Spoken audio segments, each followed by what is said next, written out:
இன்னும் எத்தனை ஜட்மெண்ட் வரணும், எத்தனை ஜட்மெண்ட் வந்தா இதுக்கு ஒரு முடிவு எட்டப்படும். அமைச்சர் திரு நிர்மல்குமார் அவர்கள் திருப்பரங்குன்றத்துல 10 வருஷத்துக்கு முன்னாடி என்ன ஃபாலோ பண்ணிட்டு இருந்தாங்களோ அதுதான் நடக்கும். இப்ப வரைக்கும் அந்த விஷயத்துல ஒரு முடிவு எட்டப்படல அப்படின்னு சொல்லியிருக்காரு. ஆனா இதுக்கு ஆல்ரெடி சுப்ரீம் கோர்ட் அந்த இடத்துல தீபத்தை ஏத்தலான்னு ஜட்மெண்ட் கொடுத்துட்டாங்க. இது ஒரே ஒரு ஜட்மெண்ட் கிடையாது. இது ஹை கோர்ட்ல இருந்து சுப்ரீம் கோர்ட்ல இருந்து எல்லாருமே ஒரே ஜட்மெண்ட்டை தான் கொடுத்திருக்காங்க.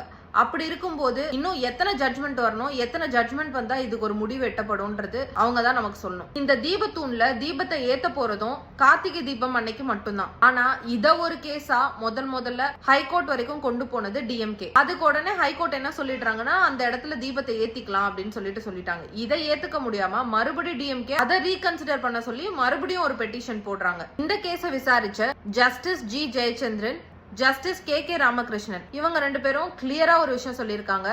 அமைதிங்கிறது 2 கம்யூனிட்டியுமே கோ எக்ஸிஸ்ட் ஆகும் போதுதான் நிலைநாட்ட முடியும். ஒருத்தவங்களோட ஃபீலிங் சாட்டிஸ்ஃபை பண்றதுக்காக இன்னொருத்தவங்களோட ரிலீஜியஸ் பிலீஃப்ஸ நம்ம பண்ணக்கூடாதுன்னு தடுக்கிறது எந்த விதத்திலும் கரெக்ட் கிடையாது. அதனால அமைதியும் நிலைநாட்ட முடியாது அப்படின்னு சொல்லியிருக்காங்க. என்னோட வியூல இருந்தும் அதுதான் கரெக்டா படுது. இதுக்கு ஆட் ஆன் பண்ற மாதிரி மறுபடியும் அமைச்சர் நிர்மல்குமார் என்ன சொல்லியிருக்காருன்னா, இந்த பர்டிகுலர் விஷயத்துல நாங்க எந்த மதவாத சக்திகளையும் உள்ள விட மாட்டோம் அப்படின்னு சொல்லியிருக்காரு.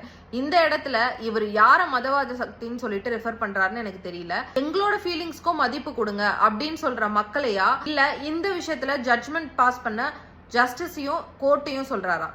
என்ன பொறுத்த வரைக்கும் சமூக நீதி ஒருத்தருக்கு மட்டுமே எல்லாம் கிடைக்கிறது கிடையாது. எல்லாருக்கும் எல்லாம் கிடைக்கணும், அது சமமா கிடைக்கணும். இந்த விஷயத்துல மக்கள் மதவாதத்தை தூண்டுற மாதிரியோ இல்ல வேற எந்த ஃபேக்டர்ஸும் மதவாதத்தை தூண்டுற மாதிரி எனக்கு தெரியல. தேவையே இல்லாம இந்த விஷயத்த மதம் சார்ந்த விஷயமா இத கவர்மெண்ட் தான் மாத்துற மாதிரி எனக்கு தோணுது.